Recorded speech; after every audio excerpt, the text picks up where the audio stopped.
Before we begin this story, please be advised that it contains themes of psychological distress and unexplained disappearances that some listeners may find disturbing. Started with a box. Not a mysterious ancient chest, just a plain, unassuming cardboard box, taped shut with industrial-strength adhesive. It was found in the dusty, forgotten attic of a condemned house in rural Ohio, scheduled for demolition. For decades, the property had sat vacant, slowly decaying, a silent testament to a lifelong past.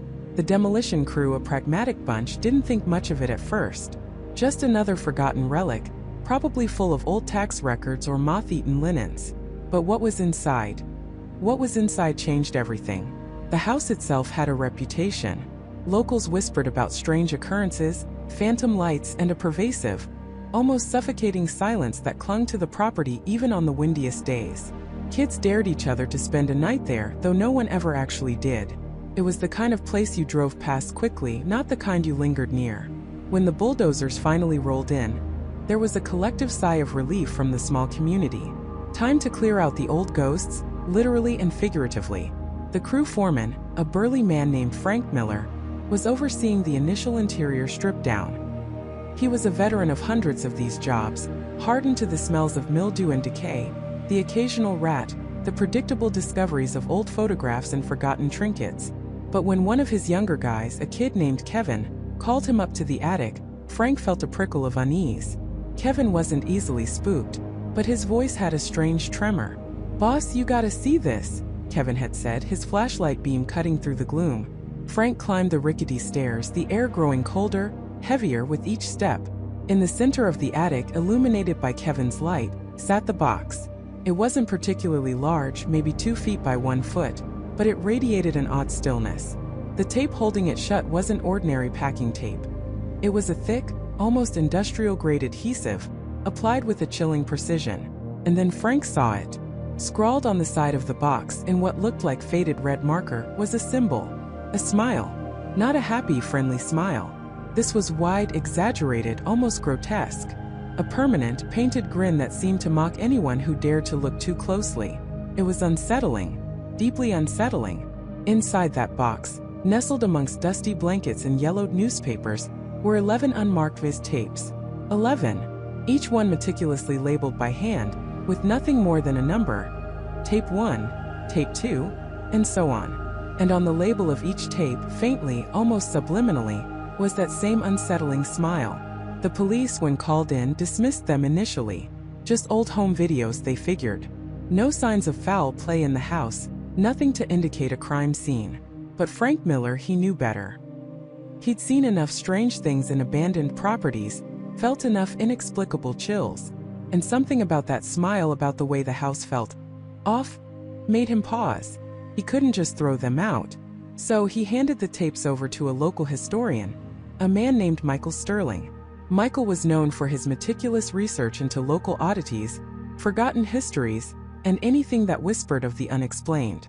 He ran a small, independent online historical archive, cataloging everything from century-old newspaper clippings to grainy photographs of alleged cryptids. He was a skeptic by nature, but possessed an open mind, driven by a relentless curiosity for stories that brushed against the edges of conventional understanding. When Frank dropped off the box, Michael was intrigued but cautious. He'd seen his share of hoaxes and mundane discoveries dressed up as mysteries. 11 tapes, Frank? And a creepy smile, he chuckled, trying to lighten the mood. But Frank just shook his head, his face unusually grim. "Just watch him, Michael. Tell me what you think." Michael set the box on his workbench, the unsettling smile on the side of the cardboard seeming to stare back at him. He pulled out the first tape, Tape 1, its own faint smile almost imperceptible under the harsh fluorescent light of his office. He had an old, reliable VHS player hooked up to a monitor, perfect for digitizing old footage. He slid the tape in, pressed play, and settled in, notepad ready, expecting a quirky local documentary or perhaps just a collection of mundane family moments. He was wrong. Terribly, terrifyingly wrong. Tape 1 began innocently enough. The year was 1998. The grainy footage flickered to life, showing a young couple, David and Maria Rodriguez, with their 2 children, a boy named Daniel, maybe 7, and a girl, Sophia, about 5. They were at a beach somewhere warm, sunny. laughing, building sandcastles, splashing in the gentle waves. David, holding the camera, was clearly the enthusiastic amateur videographer, narrating cheerfully. Maria, beautiful and vibrant, would occasionally roll her eyes at his antics, but always with an affectionate smile. Daniel was a whirlwind of energy, Sophia a sweet, slightly shy child. Normal. Wholesome. The kind of footage you'd expect to find in any family's forgotten collection. Michael watched, his pen poised over his notepad. Nothing out of the ordinary. Just a typical family vacation. He fast-forwarded a bit, then paused, rewound, and watched again. He was looking for any anomaly, anything that might justify Frank's unease. He saw a fleeting shadow that might have been a bird, a momentary blur that could have been sand on the lens. He was searching for something sinister but finding only the mundane. He sighed, leaning back in his chair. Perhaps Frank was just being superstitious. But then, as David Rodriguez panned the camera across the beach, capturing the horizon and the distant figures of other beachgoers, Michael noticed something. It was incredibly subtle, almost subliminal. For a fraction of a second, the camera seemed to hesitate, almost imperceptibly, on a particular spot in the distant background. A dark, tiny speck against the bright blue of the ocean. Michael rewound, paused, zoomed in digitally. It was too far away to make out clearly, just a dark shape. But for some reason, the camera had lingered on it. An accident? Or was it intentional? He made a note. 2 minutes and 17 seconds. Brief pause on distant dark objects / possible figure? He scoffed at his own meticulousness. He was probably overthinking it. This was just a family enjoying their vacation. The footage continued, shifting to a scene inside what looked like a rented beach house. Maria was preparing dinner, humming softly. Daniel and Sophia were playing a board game on the floor, occasionally bickering good-naturedly. David, ever the documentarian, filmed them, asking them questions about their day. It was warm, intimate, a snapshot of everyday life. Then, about halfway through the tape, something shifted. It wasn't anything overt. There was no sudden jump scare, no chilling revelation. It was a subtle change in atmosphere, a faint ripple of unease that only became apparent in retrospect. David's narration seemed to grow slightly more strained, his laughter a little less genuine. Maria, while still smiling, had a new, distant look in her eyes sometimes. And the children started to seem quieter, more watchful. There was a moment where David was filming Sophia, who was drawing at a small table. She looked up at the camera, her bright, innocent eyes meeting the lens. For a split second, her expression faltered. A flicker of something Michael couldn't quite place, fear? Confusion? Crossed her face before she quickly reverted to a childish grin. It was so fast, so fleeting that Michael almost missed it. But he rewound again, focusing intently. There it was, an almost imperceptible shadow passing over her features, like a cloud obscuring the sun.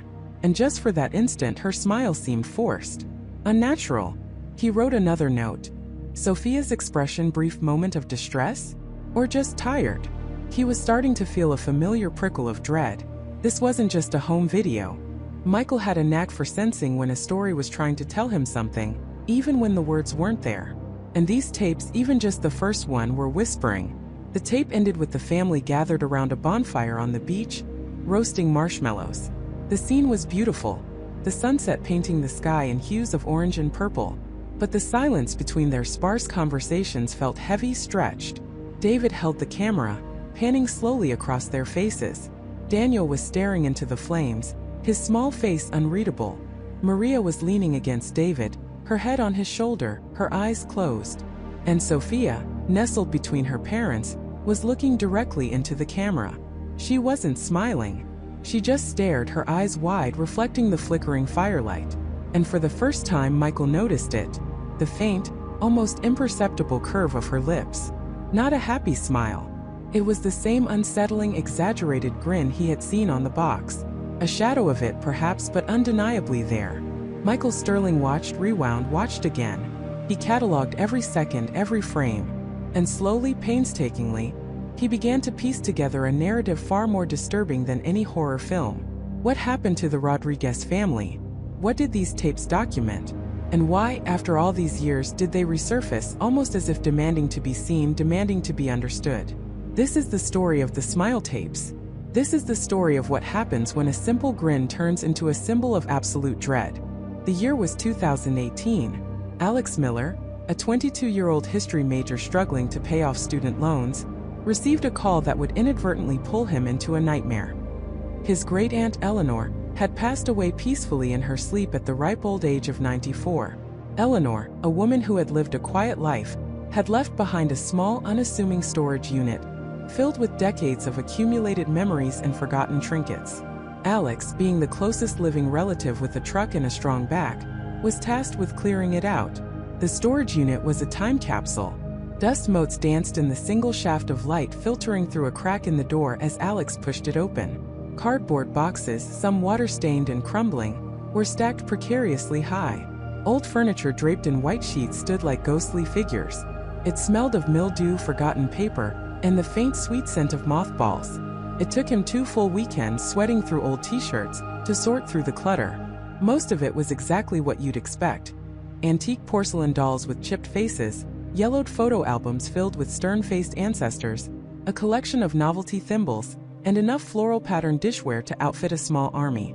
Then, tucked away in the very back of a flimsy cardboard box labeled simply miscellaneous. Basement 1990s, he found them.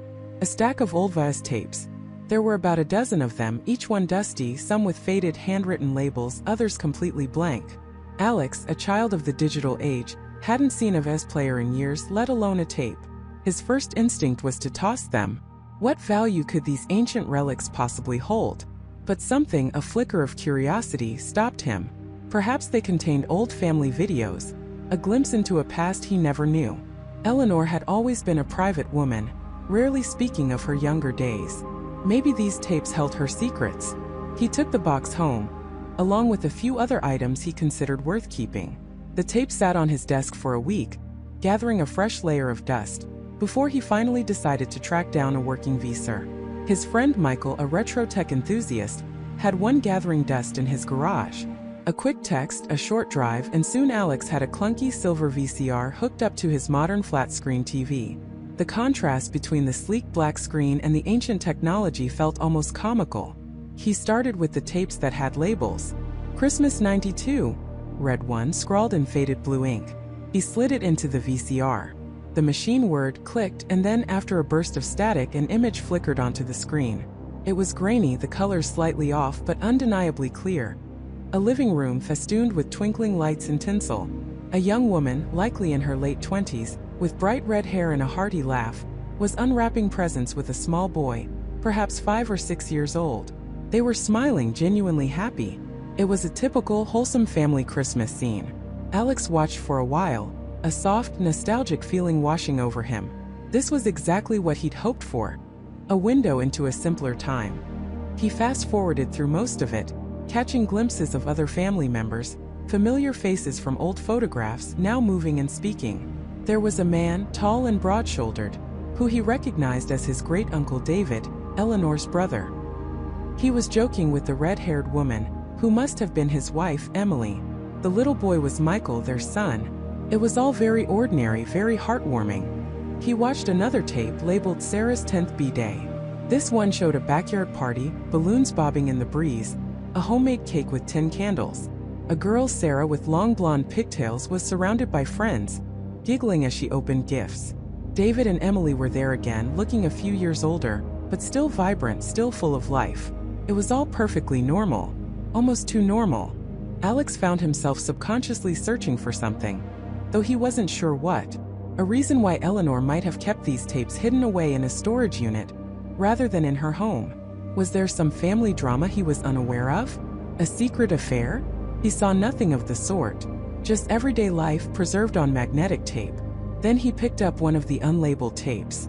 It was slightly heavier than the others, and the plastic casing felt a little rougher, as if it had been handled more. He blew off some dust, slid it into the VCR and pressed play. The image that materialized was initially indistinguishable from the others. It appeared to be another family gathering, perhaps a summer barbecue. The sun was bright, almost blowing out the whites on the screen. David was at the grill flipping burgers, smoke curling into the clear blue sky. Emily was setting a picnic table with paper plates and plastic cups. Michael, now a lanky teenager, was tossing a frisbee with Sarah, who looked to be in her early teens. Laughter and the distant chirping of birds filled the audio track. Alex leaned back a little disappointed. He'd hoped for something more, something different. But then, as the camera panned slightly, following Sarah as she chased after the frisbee, it lingered for a split second on a figure standing near the edge of the frame, partially obscured by a large oak tree. It was a man, dressed in a plain white t-shirt and jeans, his back mostly to the camera. He wasn't doing anything remarkable, just standing there watching the scene. But then, as Sarah retrieved the frisbee and turned back towards the camera, the man shifted ever so slightly. His head turned just enough for his profile to be visible. And he smiled. It was a quick, fleeting expression. So quick, in fact, that Alex almost missed it. He frowned, leaning forward. Something about it felt off. He couldn't quite place it. He rewound the tape, the VCR groaning in protest, and played it back. The man turned. The smile appeared. And then it was gone, replaced by the same placid, observing expression. Alex paused the tape, trying to get a better look. The image was blurry due to the low resolution and the quick movement, but he could still make out the general shape. The man's mouth was stretched wide, almost unnaturally so, revealing a line of perfectly white, almost too perfect teeth. His eyes, in contrast, seemed flat, devoid of any genuine emotion. It wasn't a smile of joy or amusement. It was something else. Something colder, more deliberate. It was a performance. He stared at the paused image, a knot tightening in his stomach. He didn't recognize the man. He wasn't one of the family members he'd seen in the other tapes or old photos. Who was he? And why did that smile feel so profoundly wrong? It was like seeing a mask, a caricature of happiness. The corners of the mouth pulled up too far, the cheeks not quite creasing naturally, the eyes remaining utterly vacant. It was a smile that didn't reach the eyes. In fact, it seemed to actively repel any warmth or genuine feeling.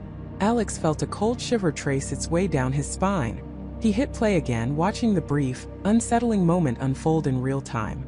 The man turned, smiled that peculiar, stretched smile, and then the camera moved on, back to the idyllic scene of David grilling and the kids playing. The moment was over, swallowed by the normalcy of the barbecue. He watched the rest of the tape. No more strange smiles. No more unknown figures. Just David, Emily, Michael, and Sarah, enjoying a sunny afternoon. But the image of that man, that unsettling artificial grin, was seared into Alex's mind.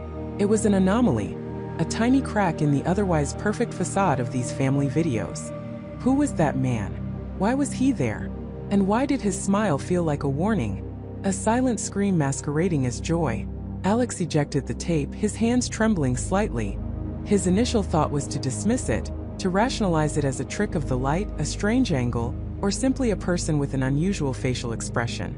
But the feeling persisted, a prickle of unease that refused to dissipate. He looked at the stack of remaining unlabeled tapes. There were still 7 of them. Had this man appeared in others? Was this an isolated incident, or the beginning of something far more disturbing? A morbid curiosity, laced with a growing sense of dread, began to take root. He knew with a certainty that chilled him to the bone that he had to watch them all. He had to find out. That initial chilling glimpse had done its work. The dread was a cold, constricting band around his chest, but the curiosity was a wildfire in his mind. He couldn't stop. He wouldn't stop.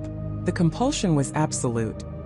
He ejected the first tape, his fingers trembling slightly as he reached for the next cassette in the stack. Tape 2 felt heavier somehow than the first.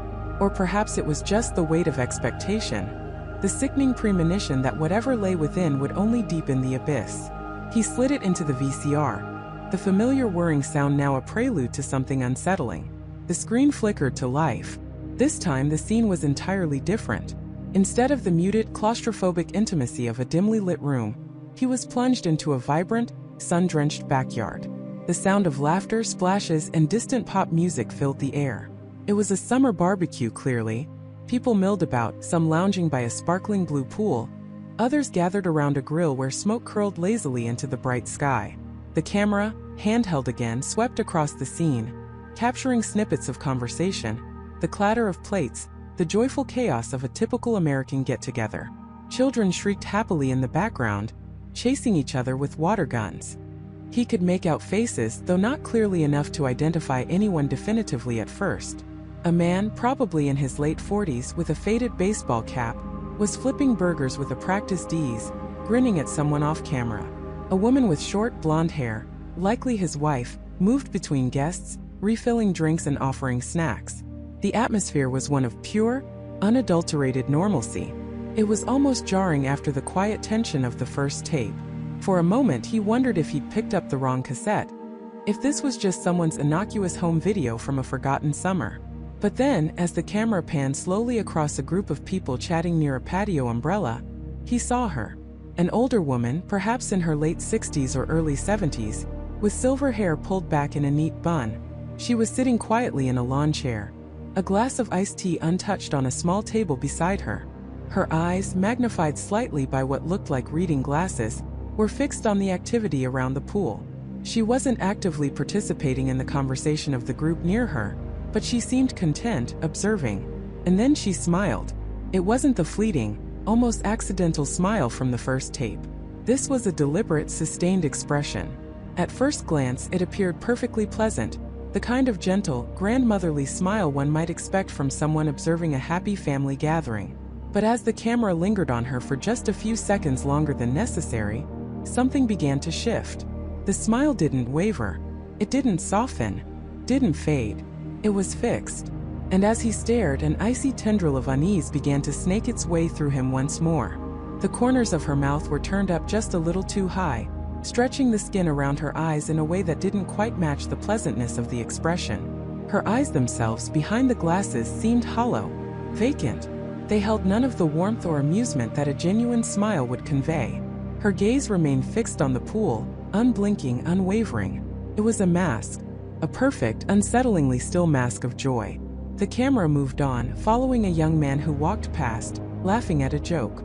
For a few minutes, the woman was out of frame, lost in the background noise of the party. He found himself holding his breath, waiting for her to reappear. He knew with a terrible certainty that she would, and she did. The camera was now focused on a young couple, perhaps in their late 20s, tossing a brightly colored frisbee back and forth near the edge of the lawn. The woman, Emily, giggled as she missed a catch, her dark hair flying around her face. Her partner, Mark, teased her good-naturedly. In the background, partially obscured by a large oak tree, the older woman was visible again, still in her lawn chair, still smiling. This time the smile seemed even wider, felt predatory somehow despite the innocent setting. It was a smile that didn't reach her eyes, a smile that seemed to consume her entire lower face, stretching impossibly. Emily, after another failed frisbee catch, glanced over her shoulder towards the tree line, perhaps to see if anyone was watching their clumsy play. Her gaze seemed to snag on the older woman. Emily's smile faltered, replaced by a slight frown of confusion. She nudged Mark. "Hey, isn't that Aunt Carol?" Emily whispered, her voice barely audible over the party sounds. "She's been sitting there forever. And what's with that look?" Mark turned, squinting slightly in the bright sunlight. "What look?" "She's just chilling, probably enjoying the sun." "No, look at her face," Emily insisted, a hint of genuine discomfort entering her tone. "It's weird, like a mannequin. And she hasn't moved." Mark chuckled, shaking his head. "You're imagining things. Aunt Carol always looks a bit spaced out at these things. Too much sun, probably." He threw the frisbee again, but Emily didn't seem to be paying attention. Her eyes were still fixed on Aunt Carol. The camera, held by an unseen person, slowly zoomed in on Aunt Carol. The image became grainier, less defined, but the smile was undeniable. It was a rictus now, a frozen, grotesque parody of happiness. Her head was tilted ever so slightly to the side, and her unblinking eyes seemed to be staring directly at the camera, through the camera, into him. A shiver, colder than anything he'd felt before, ran down his spine. It felt like she was looking at him. Then a sudden, almost imperceptible low hum began to emanate from the VCR speakers. It was faint, a deep, resonant thrumming that seemed to vibrate in his bones rather than his ears. He remembered that sound. That same subtle, almost subliminal distortion had been present in the first tape, just before the woman's face changed. He leaned forward, straining to hear, to understand. The hum grew stronger, A low, unsettling drone that was slowly overpowering the sounds of the party on the tape. The children's laughter, the music, the conversations. They all seemed to recede, swallowed by this strange mechanical thrum. Emily and Mark, still in the foreground, suddenly stopped their frisbee game. Emily turned her head sharply, her brow furrowed, as if she too was hearing something or feeling something. Mark looked around confused. The camera, however, remained fixed on Aunt Carol. The smile was impossibly wide now, her cheeks stretched taut, her lips pulled back to reveal teeth that seemed too large, too white. Her eyes, still unblinking, were no longer vacant. They held a terrifying, knowing intensity. The hum intensified, vibrating through the room, through the floorboards. It was a sound that felt wrong, unnatural, like the world itself was being stretched and distorted. Then, just as the hum reached a deafening crescendo that made his teeth ache, the tape cut out. Abruptly, the screen went black, replaced by the familiar blue static of the VCR. He sat there, stunned, the silence of his apartment suddenly oppressive, broken only by the frantic pounding of his own heart. The image of Aunt Carol's grotesque, unwavering smile was burned into his retinas. The unnerving hum still echoed in his ears. This wasn't a coincidence. This wasn't an isolated incident. This was a pattern, a terrifying, escalating pattern. 2 tapes, 2 seemingly normal situations, 2 people exhibiting that same horrific, unnatural smile. And in both cases, the smile seemed to be a harbinger. But a harbinger of what? The first tape had ended with the woman's face contorted in agony and fear. This one had ended with Aunt Carol's face frozen in that predatory rictus, and that chilling mechanical hum. What happened after the tape cut out? Did Aunt Carol simply stop smiling? Or did something far, far worse unfold? He felt a cold sweat break out on his forehead. The dread had transformed into something sharper, more urgent. This wasn't just found footage anymore. This was a window into something profoundly wrong, something that defied explanation. And the more he watched, the more he felt himself being pulled into its dark current. He had to know what came next. He had to. He reached for tape 3. He reached for tape 3. His fingers, slightly trembling, fumbled with the worn plastic, the weight of the previous 2 tapes pressing down on him. There was no going back now. The line had been crossed. This wasn't just a morbid curiosity anymore. It was an urgent, desperate need to understand. He slid the cassette into the VCR, the mechanical whirring a stark contrast to the silence of his apartment.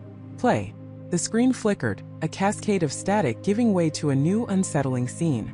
This wasn't the distant, almost voyeuristic perspective of the previous tapes. This footage was raw, handheld, shaky. The camera was clearly being carried by someone in motion, their breath ragged and amplified. A harsh rasp that filled Michael's living room.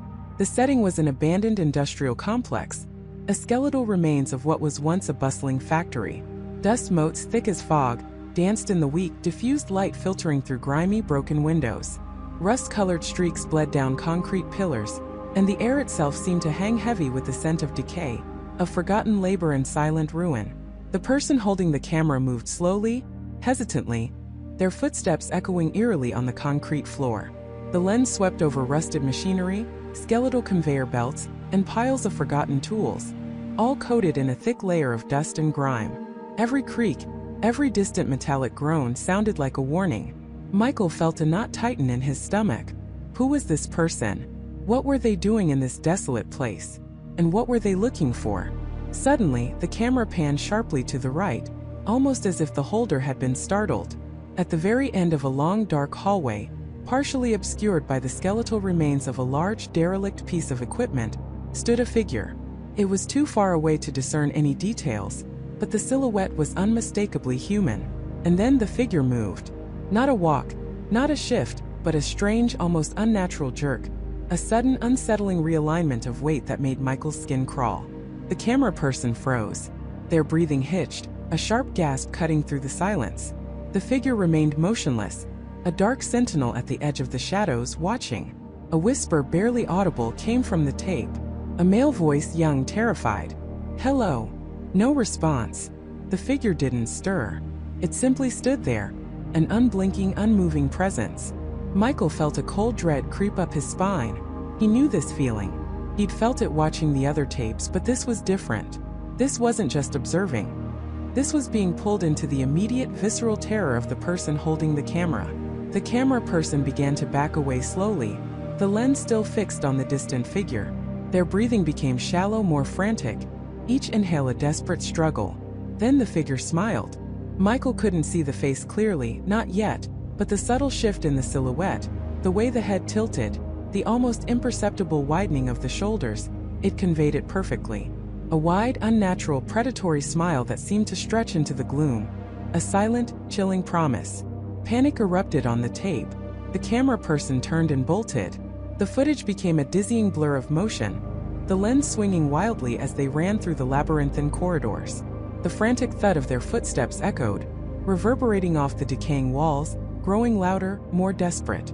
Michael felt his own heart hammering in his chest, a frantic rhythm mirroring the terror on screen. He could almost feel the cold, stale air rushing past his face, the choking dust filling his lungs. Then a sudden sickening crash. The camera holder had collided with something unseen in the dim light. The camera dropped, tumbling to the concrete floor. The screen showed a distorted, spinning view of the rusted ceiling, then the grimy ground, then back to a chaotic blur. A choked groan, short and sharp, cut through the frantic sounds, then silence. A profound, terrifying silence. Michael leaned forward, his hands gripping his knees, knuckles white. His breath was caught in his throat. He waited, his ears straining for any sound, any movement. Then slow, deliberate footsteps. Asterisk, thump, thump, thump. Asterisk. They approached closer and closer. The sound was heavy, unhurried, a stark contrast to the frantic scramble that had preceded it. The footsteps paused. A shadow fell over the lens. Then a hand reached down. A gloved hand. It was dark, almost black, and seemed to absorb the little light available. Picked up the camera. The perspective shifted. Now the camera was being held by the mysterious figure. It slowly panned around the abandoned factory, taking in the desolate surroundings with an unnerving calm.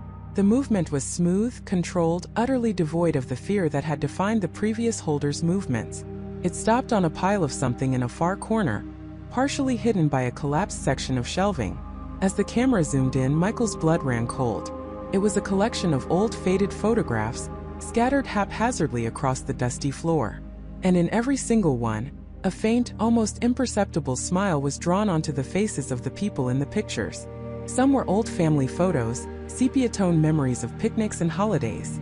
Others were candid snapshots, blurry images of friends laughing or children playing. But on every single face, that chilling mark, crudely drawn, yet unmistakably the smile.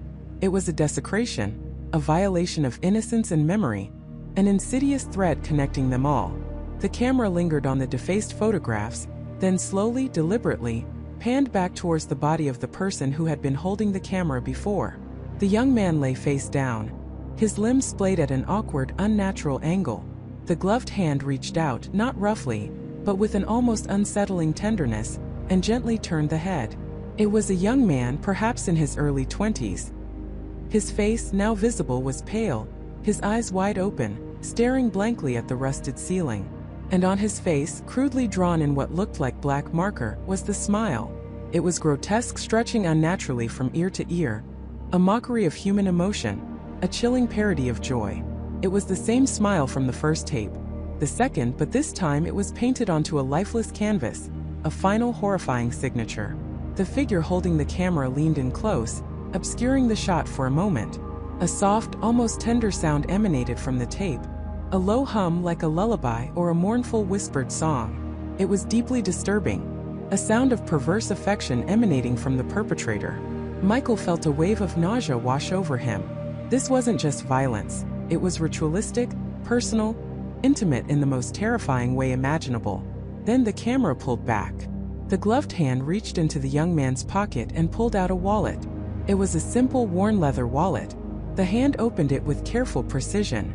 Michael strained to see, his eyes practically glued to the screen. A driver's license. The name David Miller. He saw a youthful, smiling face on the ID card. A stark, heartbreaking contrast to the lifeless, defaced face lying on the concrete. The camera focused on David's face on the license, then slowly, agonizingly, panned back to his dead face with the drawn smile. The juxtaposition was horrifying, a punch to the gut. This wasn't just some random victim. This was David Miller. A person with a name, a life now reduced to this grotesque tableau. The figure closed the wallet, placed it meticulously back into David's pocket.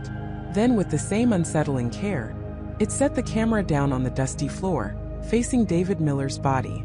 The lens captured the still form, the eerie smile, the surrounding decay. The camera recorded for a few more minutes. The silence was oppressive, punctuated only by the distant drip of water somewhere in the vast, empty factory. Michael watched, paralyzed, his mind racing, trying to comprehend the sheer depravity, the meticulous horror. Then the tape cut out abruptly, leaving him in the sudden, deafening silence of his own living room. The image of David Miller's smiling corpse burned into his mind. He sat there, rigid, the silence of his apartment amplifying the frantic beat of his own heart. The screen of the visor glowed with a static-filled blue, a stark contrast to the horrific tableau that had just vanished. David Miller's grotesque smile, fixed in his memory, felt like a burning brand. Michael's hands trembled as he pushed the eject button, the whirring mechanism sounding alien and loud in the sudden quiet. He didn't want to touch the tape, but he forced himself, his fingers brushing against the cold plastic shell as he pulled it out. Nausea churned in his stomach.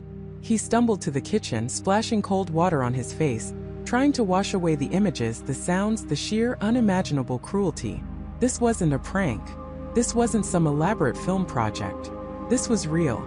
A man had been murdered, tortured, his final moments meticulously documented, his face distorted into a mockery of joy. And Michael had just witnessed it. His first instinct screamed at him, "Call the police. Immediately." But then a wave of doubt, cold and rational, washed over the panic. What would he say? "I found a box of old VHS tapes in an abandoned house, and one of them shows a man being killed with a smile carved into his face?" They'd laugh him out of the station. They'd question his sanity. Or worse, they'd suspect him. He had no context, no explanation for how he came across these tapes, other than his illicit urban exploration. He was holding evidence of a heinous crime, but he was also holding something so bizarre, so unbelievable, that it defied conventional police work. He needed more. He needed something concrete, something that could validate his terrifying discovery. He returned to the living room, his gaze drawn to the cardboard box still sitting on his coffee table, an ominous rectangular void. The other tapes inside seemed to hum with a silent, malevolent energy. He couldn't just leave it.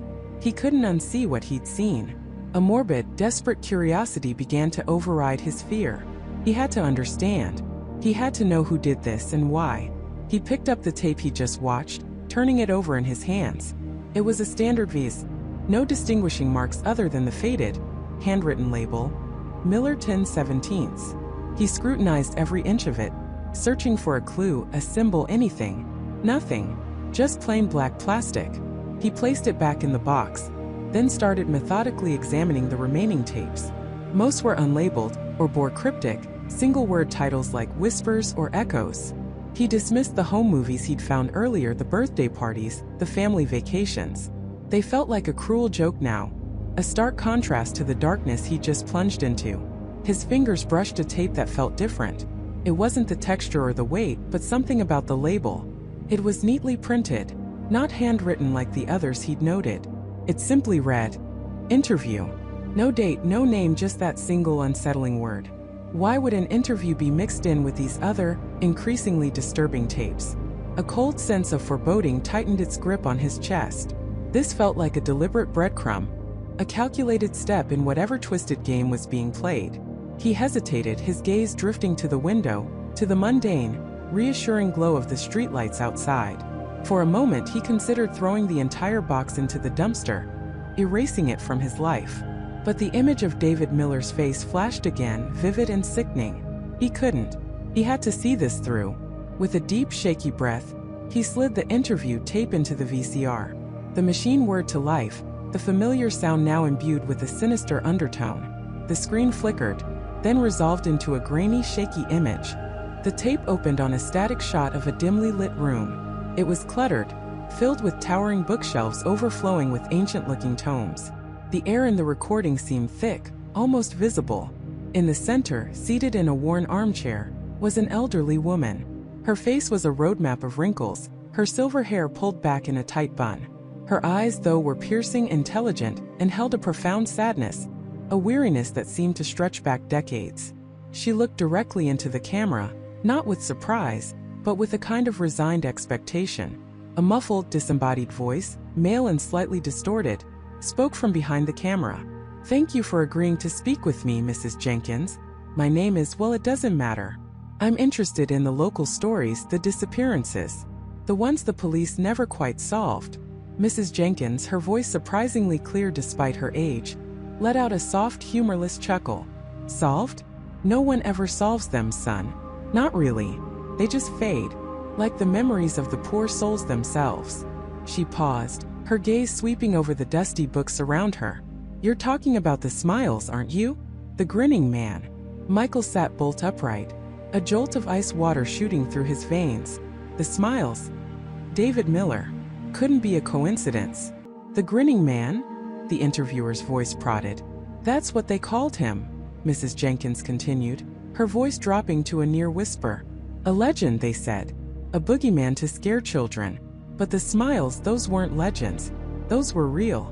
Started back in the late 40s, early 50s around here. People would vanish. Sometimes they'd turn up weeks later, sometimes months. Always in the strangest places.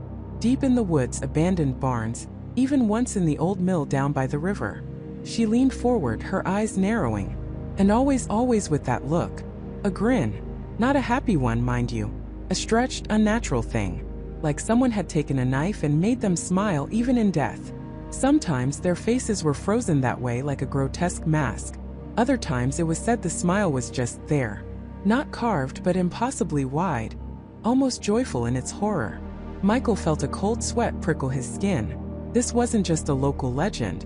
This was a chillingly accurate description of what he'd just witnessed on the Miller tape. "The police, they never had a lead," Mrs. Jenkins went on. "Said it was a serial killer, a madman.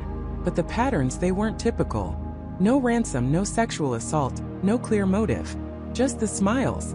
And the disappearances often happened in cycles. Sometimes a flurry of them, then quiet for years, then it would start again. Always around the solstices or equinoxes, people whispered. Like something was waking up." "Did anyone ever see him?" the interviewer asked, his voice now laced with a palpable tension. "Ha! See it," Mrs. Jenkins corrected, a strange glint in her eye. "Some claim to. Whispers of a tall, thin figure, always in the periphery, always watching. Never a clear description. Just a feeling of wrongness, of being observed. And a lingering scent, they said. Like old earth and something metallic. Something sharp." Michael involuntarily brought a hand to his mouth, remembering the faint, almost imperceptible metallic tang he thought he detected in the air when he first found the box of tapes. He dismissed it as his imagination, or the smell of the abandoned house. Now it felt like a chilling confirmation. "There was a family," Mrs. Jenkins continued, her voice growing more somber. "The Taylors. Back in the 70s, their youngest son, Robert, went missing. They were determined. They didn't believe the police. They started their own investigation. They found things. Strange symbols carved into trees near where Robert was last seen. Old recordings, they said, of unsettling chants. They even claimed to have found a hidden chamber beneath the old abandoned asylum on Elmwood Road, where they believed these rituals took place." Michael's breath hitched. The abandoned asylum. He knew that place. It was one of the local urban exploration hotspots, though he'd never ventured too deep inside. "The Taylors," Mrs. Jenkins sighed, shaking her head slowly. "They disappeared too. The whole family. Just gone. Their house was left unlocked, food on the table. Like they'd simply walked out one evening and never returned. All their evidence, their carvings, their recordings vanished with them. The police wrote it off as a family fleeing, unable to cope with the grief. But those of us who knew, we knew better." She paused, her gaze once again distant, lost in the past. "They say if you go looking for the grinning man, he finds you. He collects you. And he makes you smile." A sudden sharp crackle of static erupted from the VCR speakers, startling Michael. Mrs. Jenkins' eyes snapped back to the camera, wide with a sudden unmasked terror. Her mouth opened as if to scream, but no sound came out. Her head whipped to the left, towards something unseen off camera, her face contorting into an expression of pure, unadulterated horror. Then the tape cut out, leaving Michael once again in the deafening silence, the flickering blue screen reflecting his own terrified face. The VCR continued to hum, but the image was gone. Mrs. Jenkins' final silent scream, her eyes fixed on an invisible terror, was burned into his mind, eclipsing even David Miller's smile. This wasn't just a serial killer. This was something far older, far more insidious, something that had been lurking in the shadows of this town for decades, perhaps centuries. And the tapes weren't just evidence. They were a message, a warning, or perhaps an invitation. The chilling realization that this wasn't just a series of isolated incidents, but rather a meticulously orchestrated, ancient horror, settled over Michael and Jessica like a shroud. The air in Michael's apartment, once filled with the buzz of frantic discovery, now felt heavy, almost suffocating. They sat in stunned silence, the glow of the monitor illuminating their pale faces. The last horrifying image of the smiling victim burned into their minds. This wasn't a case for local law enforcement. This was something beyond their purview, beyond their understanding, perhaps beyond their very capacity to comprehend. The tapes, they now understood, weren't just a collection of atrocities. They were breadcrumbs leading into a labyrinth, a deliberate trail left by something that wanted to be found, or more terrifyingly, wanted them to find it. The invitation part of Michael's earlier thought echoed ominously. Was this entity, this force calling to them, drawing them in? Sleep became a luxury they couldn't afford, or perhaps a state they feared. Every shadow seemed to lengthen. Every creak of the floorboard sounded like a footstep. The mundane world outside their window felt distant, irrelevant. Their world had shrunk to the confines of Michael's cluttered living room, the stacks of tapes, and the terrifying questions they posed. They devoured the tapes again, frame by frame, meticulously searching for anything they might have missed. They cross-referenced every date, every location, every fleeting background detail. The victims, they confirmed, were indeed from various walks of life, seemingly unconnected. A high school football star, a quiet librarian, a young mother, a retired carpenter. What was the common thread? What drew the smile to them? Or more disturbingly, what drew them to the smile? Their investigation led them down forgotten digital rabbit holes, through dusty town archives, and into the hushed corners of local history forums. They found fragmented accounts, hushed rumors, and local legends that, when viewed through the lens of the tapes, began to coalesce into a truly disturbing narrative. There were whispers of a forgotten sect, a group that predated the town's official founding, lurking in the dense forest that cradled the community. They spoke of ancient rituals, of offerings made to an unnamed entity, of a whispering grove where shadows danced even in daylight. The common thread, they discovered, wasn't something the victims had, but something they did. Each victim, in the weeks leading up to their disappearance, had spent time near the old, abandoned mill on the outskirts of town, a place locals avoided and children dared each other to visit. The mill, a skeletal structure of rotting wood and rusted metal, had been an industrial hub in the late 1800s, but it had fallen into disrepair after a series of unexplained accidents and disappearances. The official story was faulty machinery and economic decline. The unofficial story, the one whispered by the town's oldest residents, spoke of strange lights, unsettling sounds, and people vanishing without a trace. It was said that the mill was built directly atop an ancient burial ground, a place where the veil between worlds was thin, and etched into the mill's crumbling foundation, hidden beneath decades of grime and moss, they found it.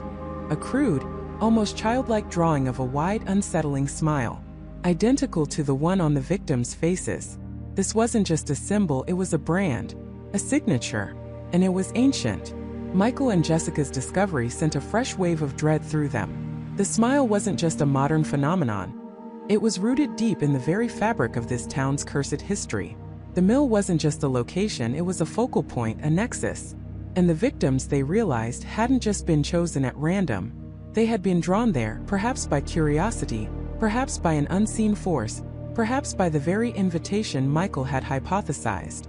Their research into the mill also unearthed an old faded newspaper clipping from 1908. It reported on the mysterious disappearance of a prominent mill worker, Thomas Miller, who was known for his strange, obsessive ramblings about the laughing shadows and the grinning face in the dark. His final entry in his personal journal, found in his abandoned locker, simply read, "It called to me from the grove. Its smile. It's everywhere now." He was never found. The article was dismissed as the ramblings of a troubled man, But Michael and Jessica saw the pattern, the chilling precursor to the tapes they now possessed. The lines between past and present blurred. The tapes, once a modern anomaly, were now terrifying echoes of a forgotten past. The found footage wasn't just recent, it was a continuation, a modern manifestation of something that had been patiently waiting, observing, and collecting for generations. The phone calls started subtly, hang-ups at odd hours, a static-filled whisper on the line when they answered. Then, more directly, they heard the faint, distorted sound of laughter. Not human laughter, but something else entirely. A dry, brittle sound that seemed to emanate from the very walls of the apartment. A sound that carried the distinct, unsettling echo of a wide, unblinking smile. Michael tried tracing the calls, but they always originated from untraceable burner phones or worse, from numbers that simply didn't exist. It was as if the calls weren't coming from a physical location but from some other, more insidious plane. Jessica, always the more pragmatic of the two, began to feel an inexplicable pull towards the window at night.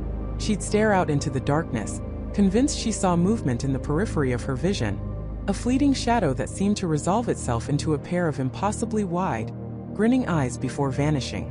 Michael dismissed it as exhaustion, a trick of the mind, but the fear in her eyes was palpable, and he couldn't shake the feeling that they were no longer just observers.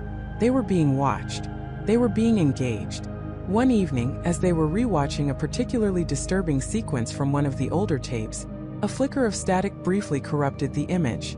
It was only for a fraction of a second, but it was enough. Within that static superimposed over the terrified face of a victim, they both clearly saw it. A distorted, flickering image of Michael's own face, contorted into the same grotesque, unnatural smile. A gasp escaped Jessica's lips. Michael froze, his blood running cold. This wasn't an accident. This wasn't a glitch. This was a direct, undeniable message. The tapes weren't just evidence of past horrors. They were actively interacting with them, taunting them, threatening them. The invitation had just become a direct summons. The very next morning, a small unmarked package appeared on Michael's doorstep. There was no sender address, no postage, just a plain brown box.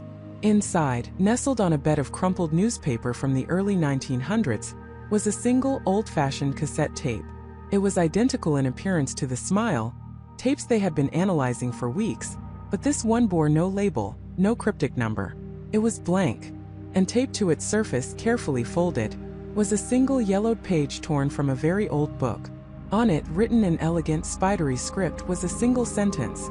"The Grove remembers those who seek its laughter." Beneath the sentence, crudely drawn, was a familiar, unsettling symbol. The wide, unblinking smile.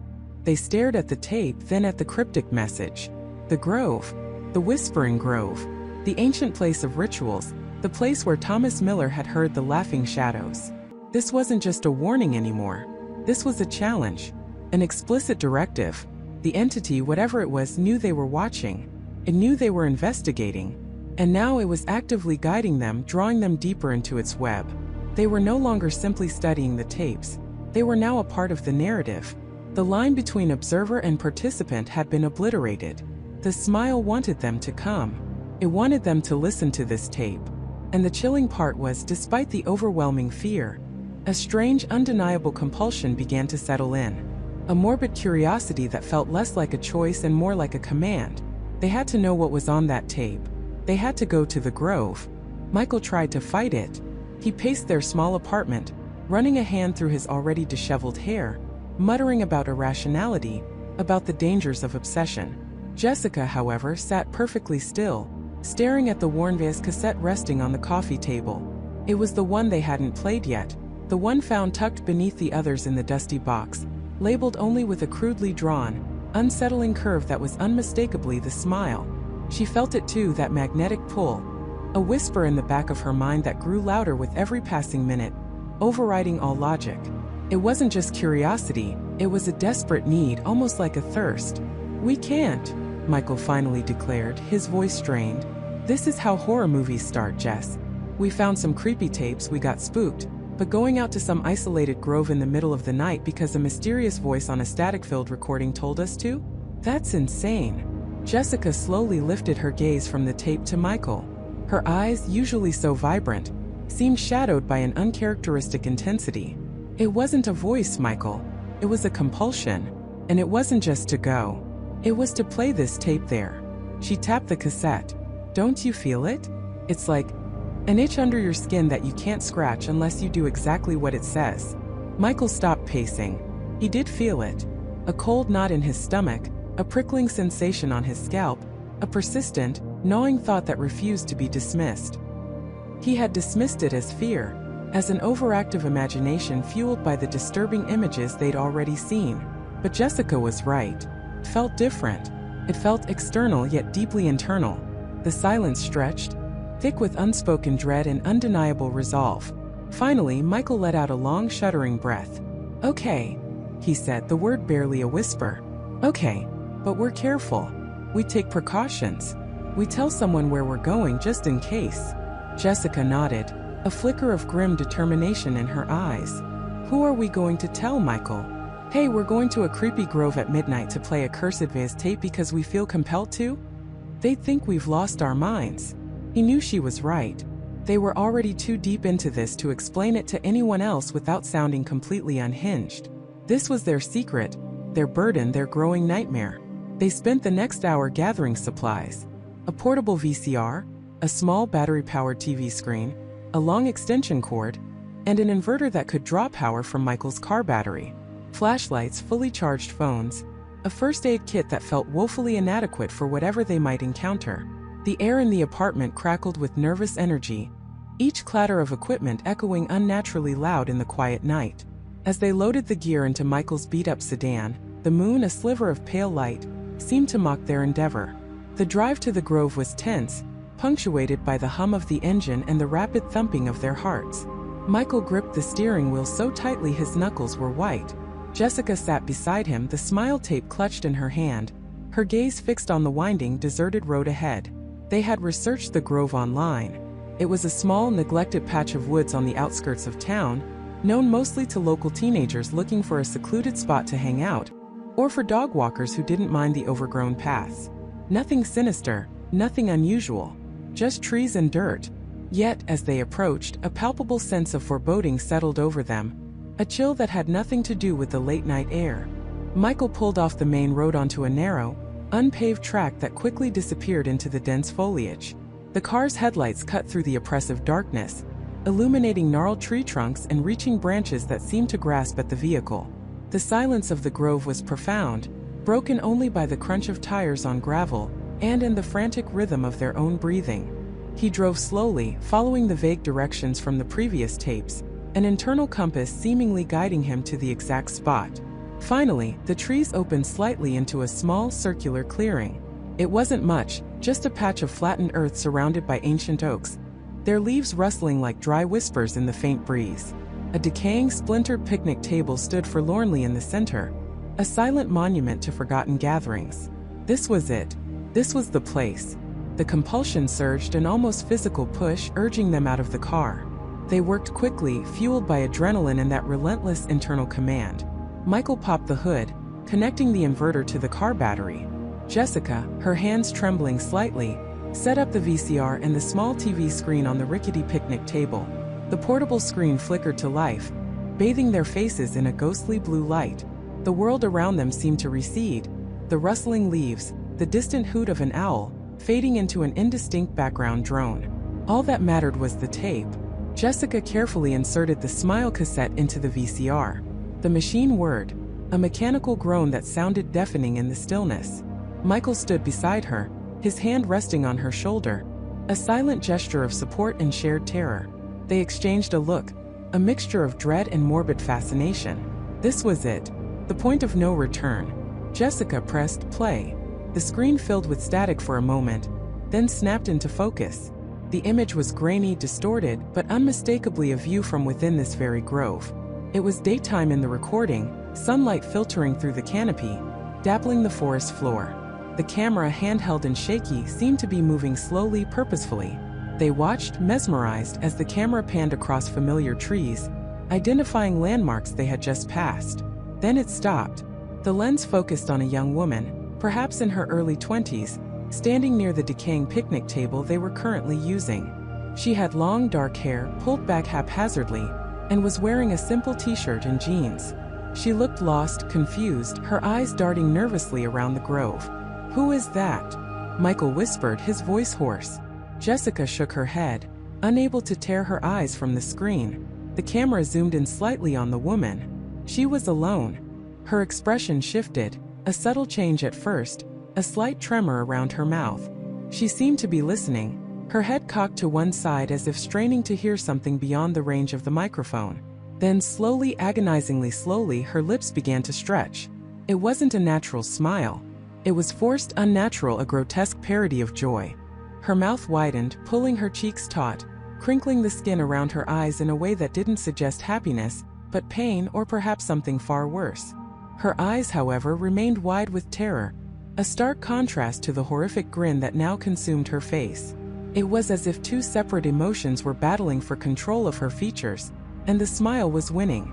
A low guttural sound like a choked sob or a gasp emanated from the tape's audio. It was almost imperceptible beneath the slight hiss of the old recording, but it was there, a chilling testament to the woman's internal struggle. The smile grew wider, impossibly wide, revealing rows of perfectly white teeth that seemed too numerous, too sharp.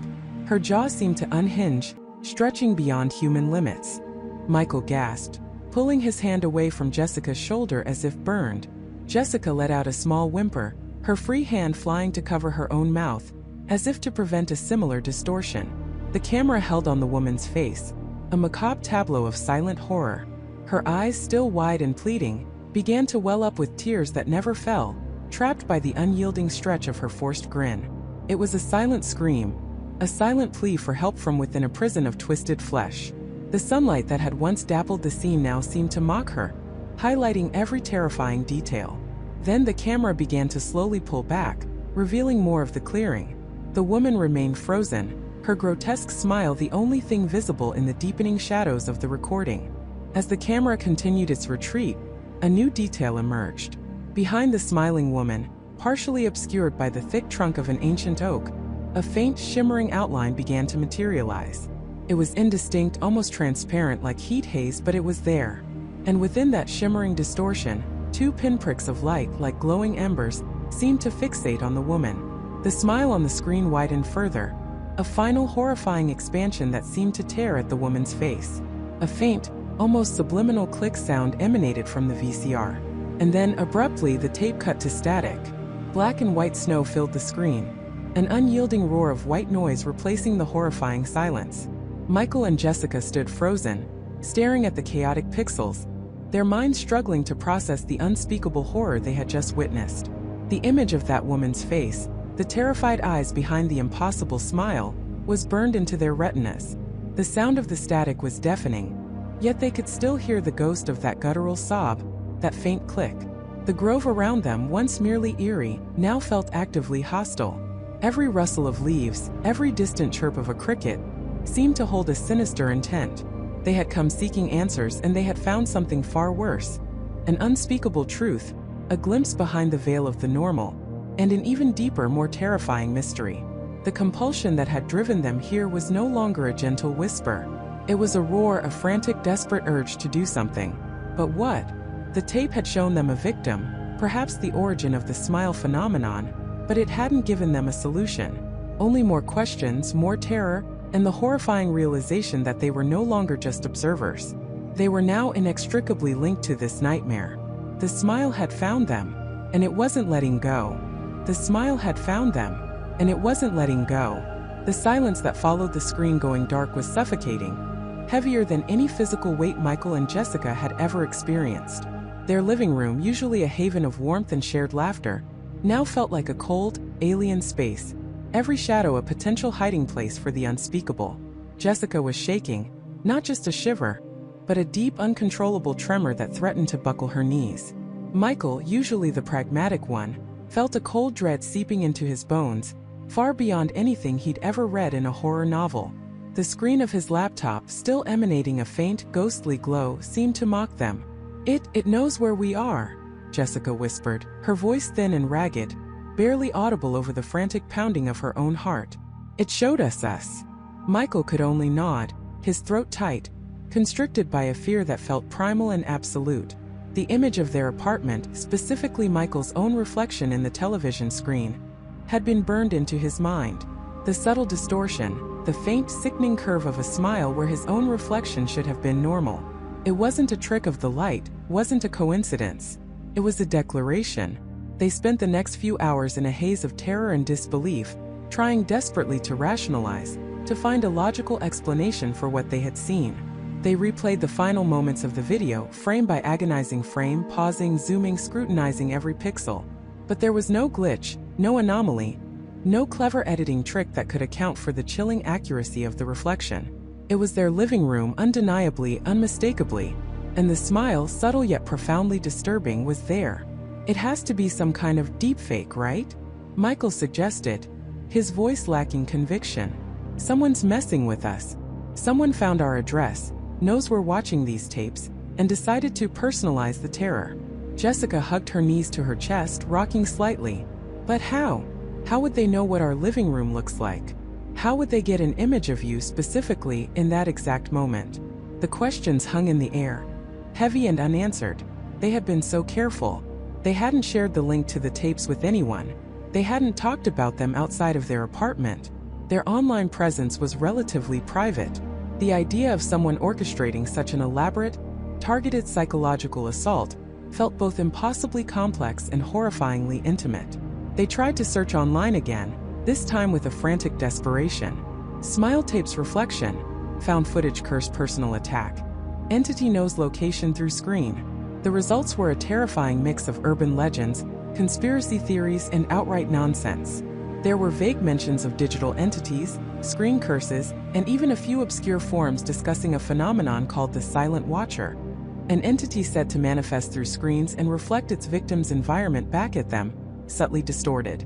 Most posts were quickly dismissed as hoaxes, but the sheer volume of similar, unsettling accounts sent a fresh wave of dread through them.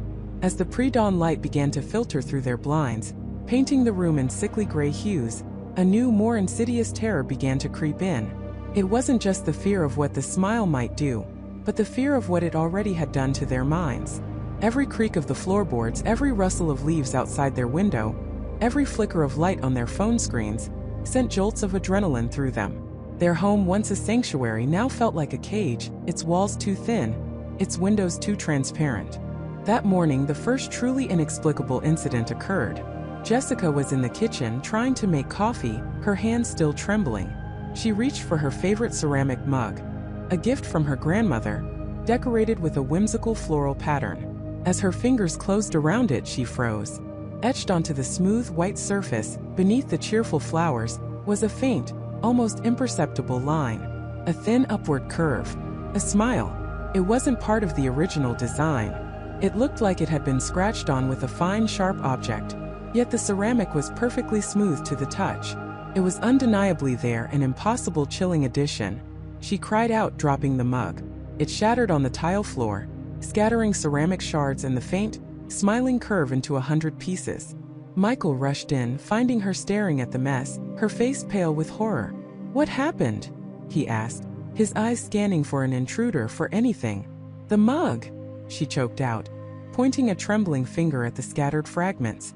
It had a smile on it. The smile. Michael looked down, his gaze sweeping over the broken pieces. He couldn't see it now, just the random patterns of the flowers. Had it been her imagination? A trick of her frayed nerves? He wanted to believe it, but a cold certainty told him otherwise. The entity wasn't just on the screens anymore. It was bleeding into their reality. Over the next few days, the incidents escalated, becoming more frequent, more personal, more psychologically damaging. They started seeing the smile everywhere. In the condensation on the bathroom mirror, forming and dissipating in seconds. In the swirling patterns of cream in their coffee. In the intricate grain of their wooden floorboards, momentarily coalescing into that familiar, terrifying curve. Each sighting was fleeting, ambiguous enough to be dismissed as an overactive imagination, yet collectively, they formed an undeniable pattern of intrusion. Their sleep became a torment. Both Michael and Jessica began to experience vivid, terrifying nightmares. They were always alone in these dreams, trapped in vast, empty spaces, pursued by an unseen presence. And then it would appear, not as a full figure, but as a disembodied smile, floating in the darkness, growing wider and wider until it consumed everything, its silence more deafening than any scream. They would wake up gasping, drenched in sweat, the feeling of being watched lingering long after they opened their eyes. They tried to talk about it, to find solace in shared fear, but the conversations often devolved into frustrated arguments. Michael wanted to pack up, leave the apartment, burn the laptop, cut off all ties to the digital world. Jessica, however, felt a strange, morbid compulsion to understand, to fight back. "If we run, it follows, doesn't it?" she'd argue, her eyes wide with a desperate, feverish logic. "It's already in our heads, Michael. It's not about location anymore. It's about infection." The word hung between them, heavy with implication. Infection. A curse. A digital virus that had jumped from the screen into their lives, their minds, their very perception of reality. They started to notice subtle changes in each other. Michael became withdrawn, his usual meticulous nature replaced by a frantic, obsessive need to check every locked door, every window, every digital device. Jessica grew eerily quiet at times, her gaze distant, as if she were seeing things they both knew weren't there. Then she would snap back, her eyes alight with a terrifying, desperate energy. One evening, as Michael was trying to distract himself by reading a book, a notification popped up on his phone. It was from an unknown number. He hesitated, then opened it. It was a single image. A selfie of him taken just moments before, engrossed in his book. But his reflection in the phone screen showed not his own face, but the familiar, grotesque smile. It was perfectly clear, undeniable. His breath hitched. He looked up, frantically scanning the room. Jessica was in the kitchen, humming softly. No one else was there. He checked the time the photo was sent. It was now. Looking at the sender's number, he realized it was his own number. His phone had sent him a picture of himself, taken by itself, showing the smile reflection. He dropped the phone as if it were burning him, scrambling backward across the floor, his heart hammering against his ribs. Jessica rushed in, alerted by the clang of the phone hitting the hardwood. "What is it? What happened?" she cried, seeing the terror etched on his face. Michael could only point, a trembling finger towards the fallen device. It's in my phone. It's using my phone. It took a picture of me." Jessica picked up the phone, her hand shaking, and saw the image. Her face drained of all color. The smile, staring back at them from Michael's own device, was no longer a subtle distortion. It was blatant, undeniable, and utterly horrifying. The reflection in the screen was not Michael's face, but a wide, vacant, impossibly stretched grin. And beneath it, a single chilling word appeared, typed into the message field, as if by an invisible hand. "Asterisk found you, asterisk." The smile wasn't just observing them anymore. It was actively communicating. It was playing with them. And it had just confirmed their deepest, most terrifying fear. There was no escape. Not from the tapes, not from their apartment, and certainly not from their own minds. They were trapped, caught in a nightmare that was rapidly consuming their reality. The game had just become deadly. The game had just become deadly. The words echoed in Michael's mind, a grim, undeniable truth. Jessica was curled on the couch, her face buried in her hands, silent sobs shaking her frame. They hadn't slept in what felt like days, only dozing fitfully, haunted by the flickering images of the tapes even when their eyes were closed. Every shadow seemed to stretch and twist into grotesque shapes. Every creak of the old apartment building sounded like footsteps approaching their door. They had tried everything. Cutting the wires, smashing the VCR, even attempting to burn the tapes in the kitchen sink, a desperate, futile act that only filled the small apartment with acrid smoke. But each time, the tapes reappeared, pristine and ominous, stacked neatly back on the living room coffee table as if mocking their efforts. Sometimes there were more tapes than before, new labels scrawled in an unervingly familiar hand, hinting at events they hadn't yet witnessed, horrors yet to unfold. One evening, driven by a desperate, sick curiosity, Michael had picked up a newly appeared tape. It was labeled simply, "The Mirror." Jessica had begged him not to, but a strange compulsion, a need to understand the rules of this twisted game, had overridden his fear. He'd slid it into the VCR, his hands trembling.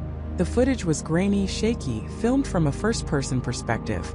It showed a figure, clearly a man, walking through a dimly lit apartment, eerily similar to their own. The camera panned slowly, lingering on familiar objects.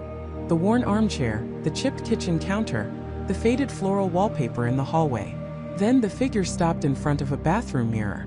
The reflection stared back, not at the figure holding the camera, but directly at them.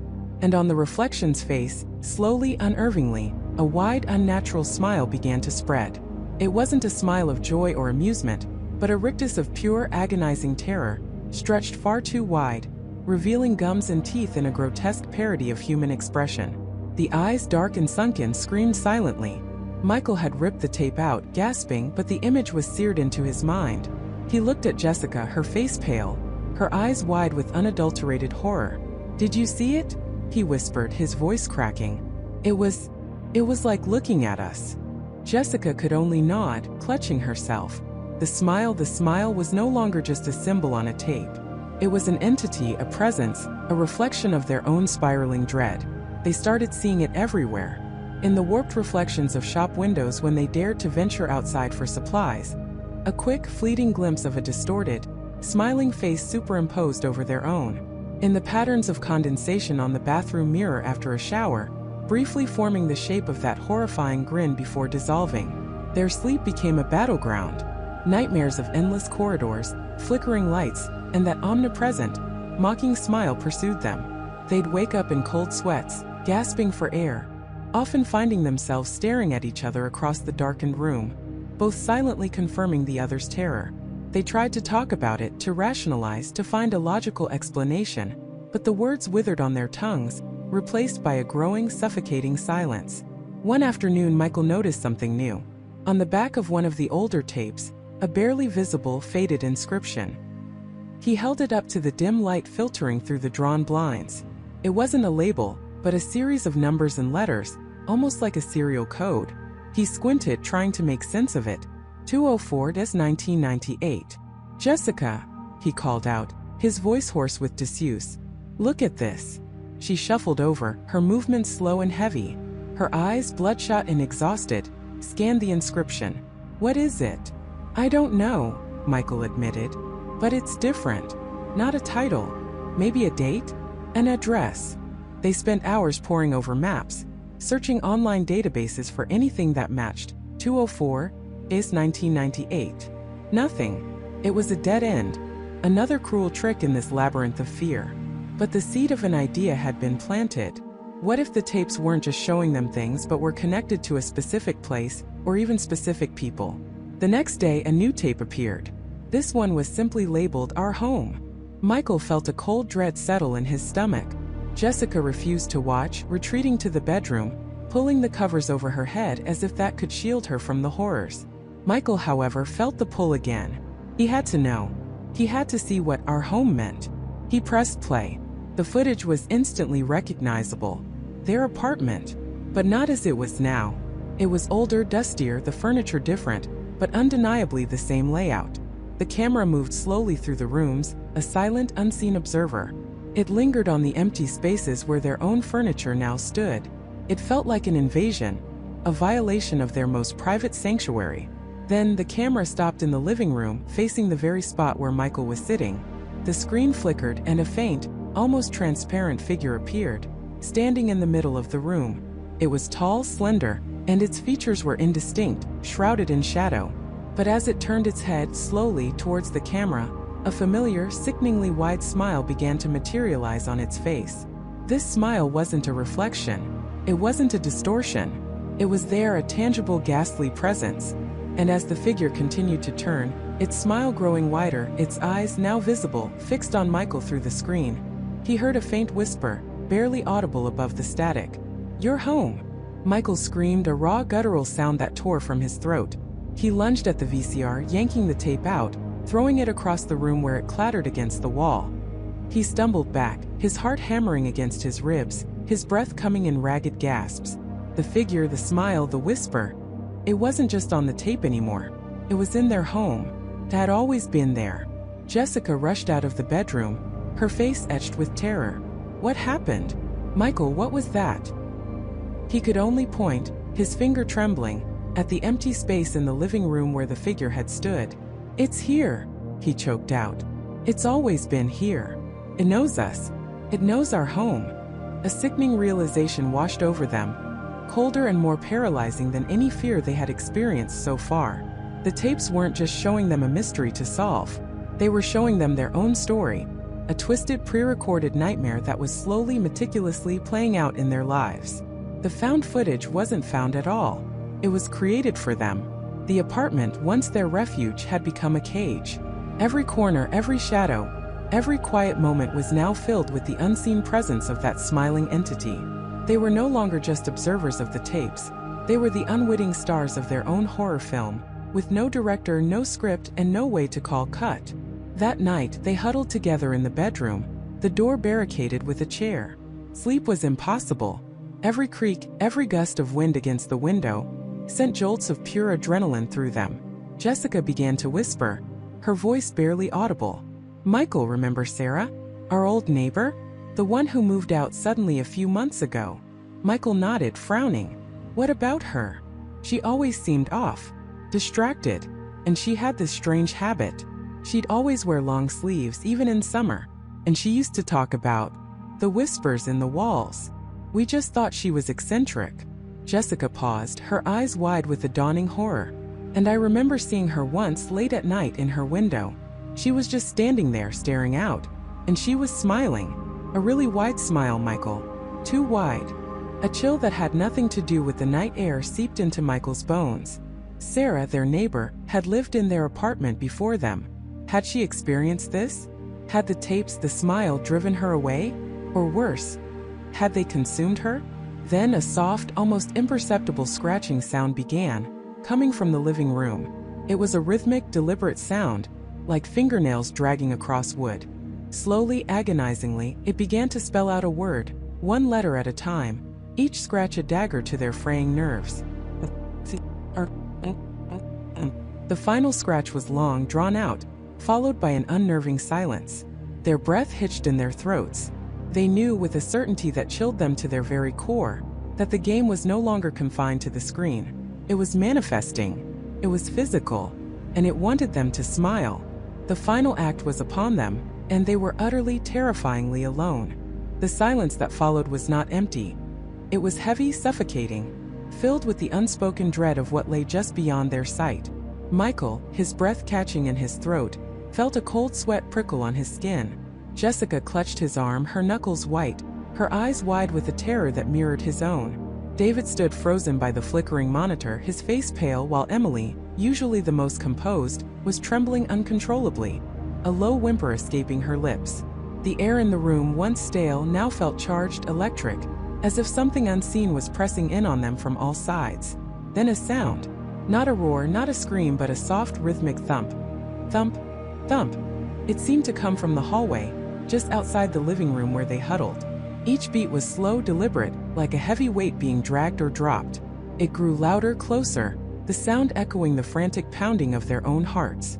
Michael instinctively pushed Jessica behind him, his eyes scanning the dimly lit hallway entrance, searching for any movement, any shadow that might betray the entity's approach. The thump, thump, thump, stopped directly outside the doorway. A beat of absolute stillness, so profound it felt like the world had ceased to turn. And then a low guttural chuckle devoid of joy filled the space. It was a sound that scraped against the soul, a promise of unspeakable malice. Michael felt his blood run cold. It wasn't the disembodied voice from the tapes. This was something more immediate, more visceral, something that was here. A shadow stretched across the threshold, long and distorted, cast by the hallway light. It wasn't human. It was too elongated, too angular, ending in what looked like a grotesque, impossibly wide grin. The shadow itself seemed to pulse, to shift, as if straining against an unseen barrier. Then slowly, agonizingly slowly, a hand appeared. It was skeletal, elongated, with fingers that seemed to have too many joints, tipped with nails like sharpened bone. The hand gripped the doorframe, its pale, almost translucent skin shimmering faintly in the low light. And then the face. It wasn't a face in the conventional sense. It was a void, a swirling darkness where eyes should be, but stretched across where a mouth would be was the smile. Not painted, not carved, but there, an impossible perpetual rictus that seemed to pull the very fabric of its non-face taut. It was wide, impossibly wide, revealing rows of needle-sharp teeth that gleamed with an unholy luminescence. The smile wasn't just on its face. It was its face, a feature so dominant and terrifying that it consumed all else. It radiated a silent, crushing malevolence, an invitation to a horror no human mind could comprehend. "It wants us to smile," Emily whispered, her voice barely audible, cracking with raw fear. "Like the others." Michael gripped a heavy fireplace poker, the only weapon he could find.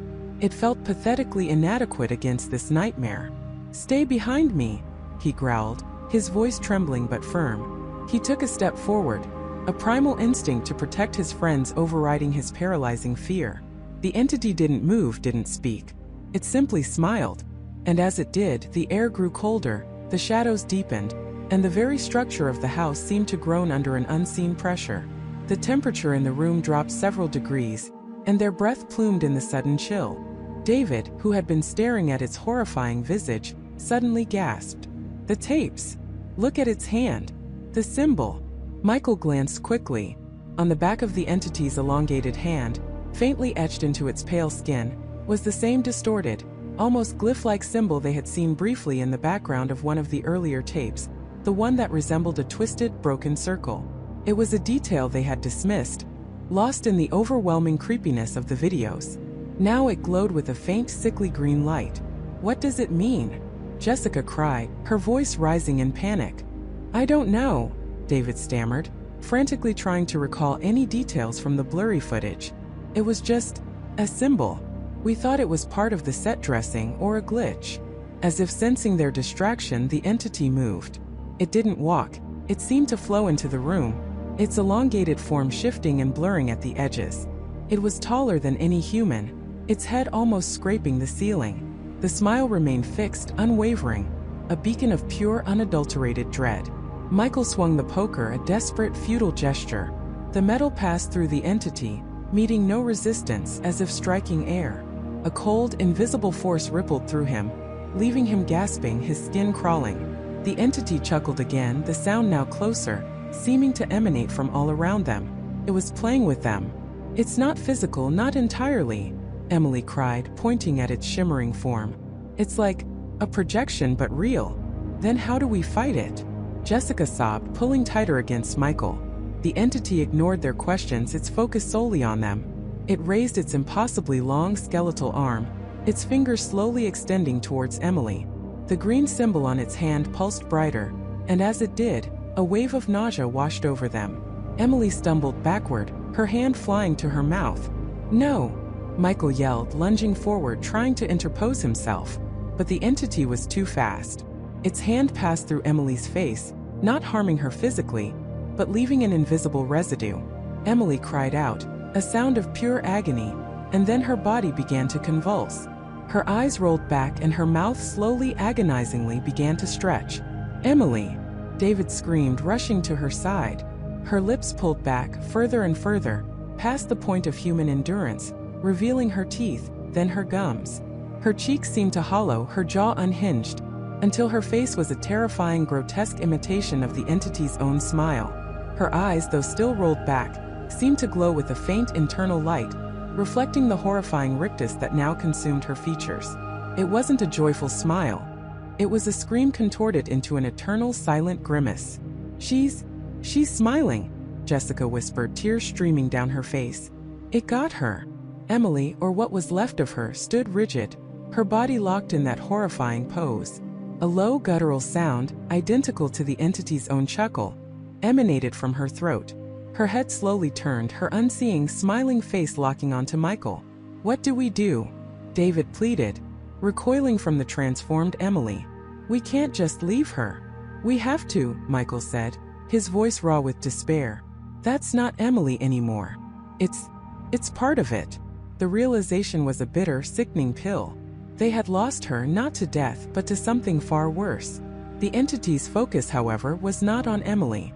It was on Michael, Jessica, and David. It took another flowing step forward, its impossible smile widening, if such a thing were possible. The green symbol on its hand pulsed with malevolent energy. The tapes! Michael suddenly remembered. The ritual. It said something about a host, about a gateway. What gateway? David shouted, desperation lacing his voice. The video, the last one before the glitch. The one with the symbol.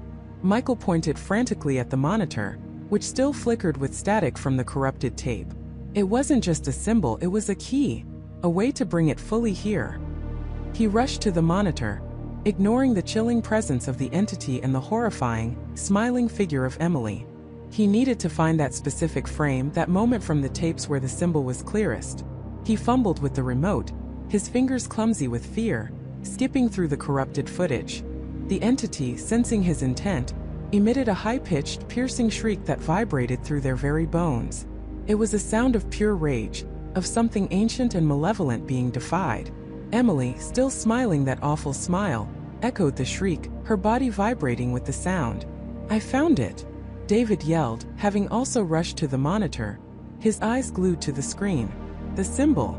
It's like a broken circle, but with lines radiating from it, like a sun but twisted. Michael stared at the image on the screen, a blurry, flickering still from the tape. The symbol was indeed a broken circle, but the radiating lines were not rays of light.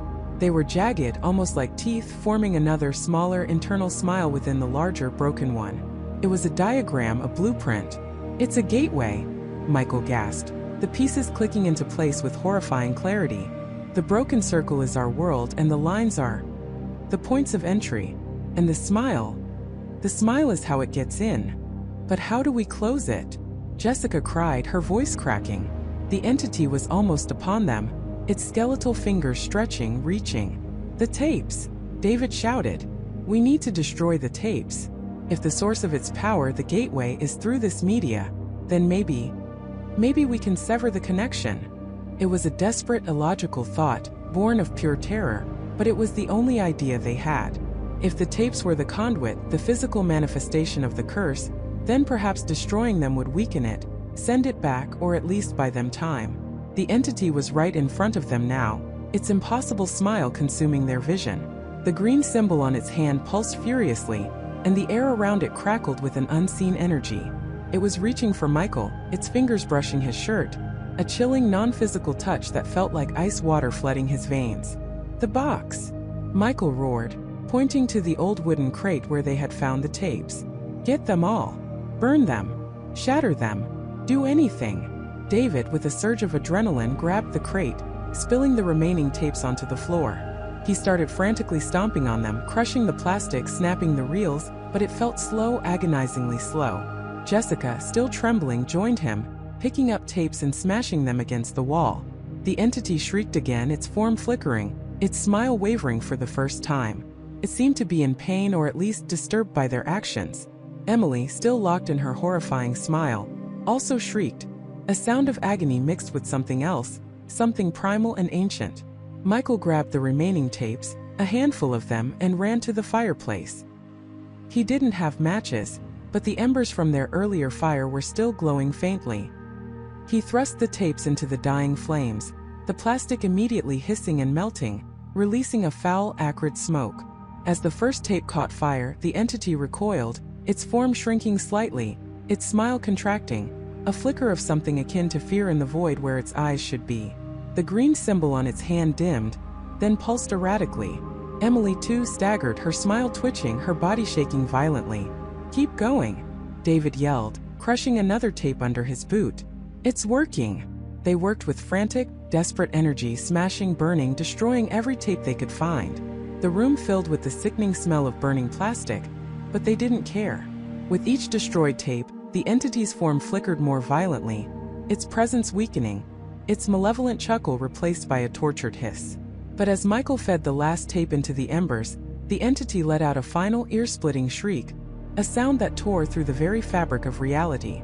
Its form exploded outwards, not with gore, but with a wave of pure, concentrated cold, a psychic blast that threw them all backward.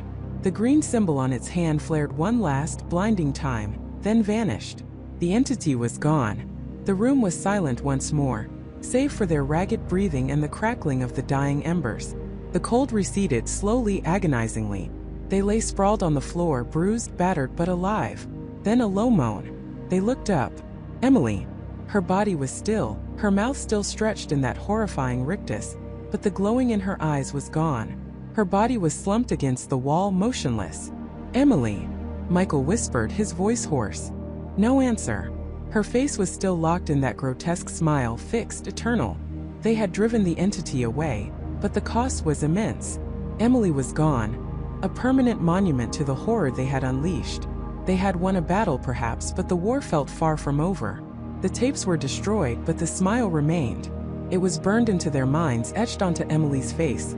A chilling reminder that some things once seen can never truly be unseen. And as they stared at Emily, frozen in her silent, terrifying grimace, they knew with a sinking dread that the smile had left a permanent mark.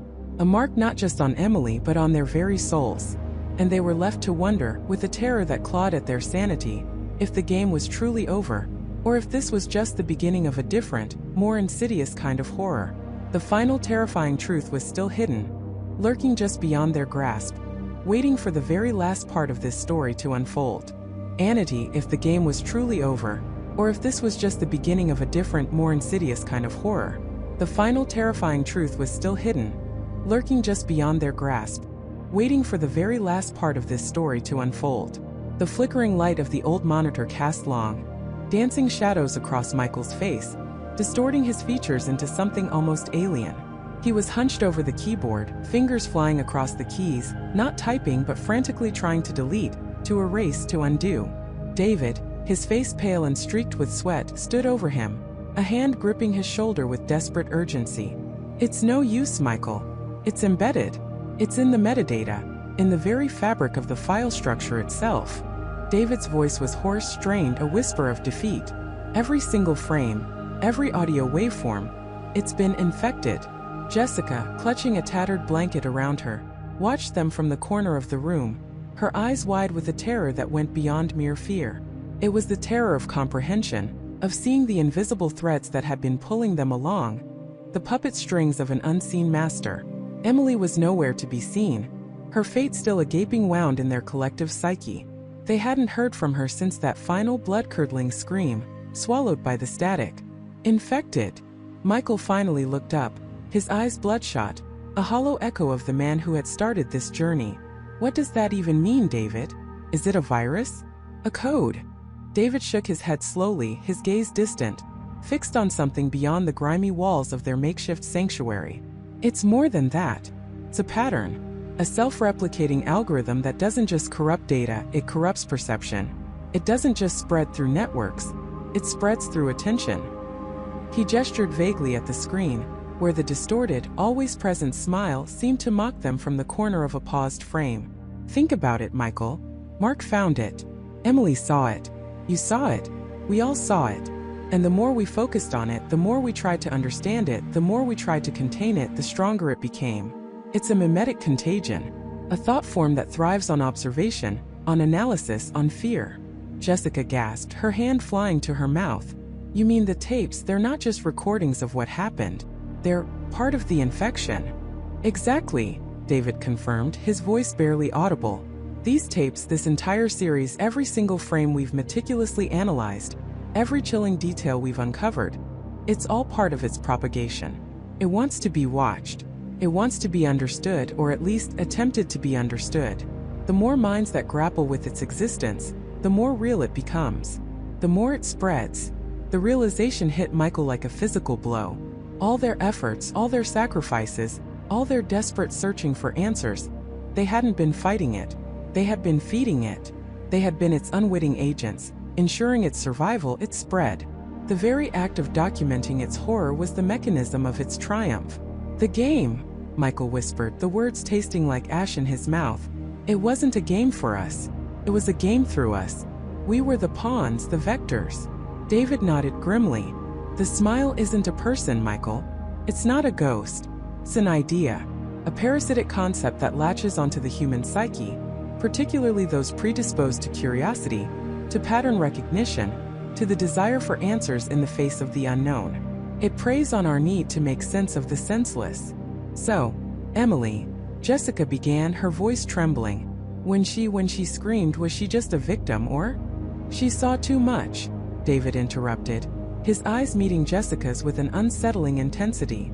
"She tried to reject it, to deny it, but it had already taken root.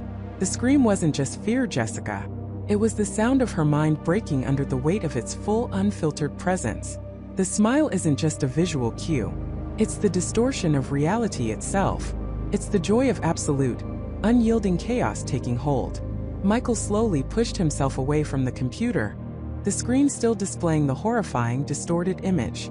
So what do? How do we stop something that thrives on being acknowledged? How do we fight a ghost in the machine that operates within our own minds? David slumped into a chair, running a hand through his thinning hair. You don't. Not directly.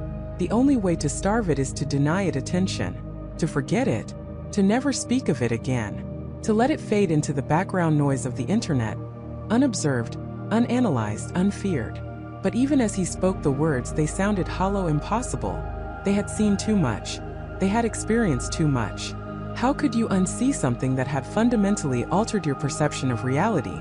How could you forget the screams, the terror, the creeping dread that had become a constant companion? Jessica walked over to the monitor, her fingers hovering inches from the screen. The smile seemed to widen, to deepen, to invite her in. It's still here. Even if we turn off the computer, even if we burn these tapes, it's in our memories. It's in our nightmares. And that's its ultimate victory, David said, his voice barely a whisper. It doesn't need physical presence. It needs mental presence. It lives in the gaps of our understanding, in the shadows of our doubt. And once it's taken root, it's almost impossible to eradicate. Michael stood up, his posture rigid, his gaze fixed on the screen. A strange, unnerving calm had settled over him, replacing the frantic energy of moments before. But we can't just let it win. We can't let it spread further. People need to know. No, David exclaimed, pushing himself out of the chair. That's exactly what it wants. To be known, to be feared, to become an urban legend, a viral sensation, a meme that eats souls. It's the ultimate parasitic information, Michael. The more you try to expose it, the more you fuel it. But Michael wasn't listening. He was staring at the smile on the screen, and for a terrifying moment, Jessica thought she saw a faint, almost imperceptible echo of that same disturbing curve beginning to form at the corners of his own mouth. No, Michael said again, but this time his voice was different, calmer, more resolute, more chilling. People will know, but not in the way it wants. They'll know the truth about what it is, how it spreads, and what it truly takes. He reached for the camera, the very same camera he had used to meticulously document every step of their descent into madness. His hands were steady, deliberate.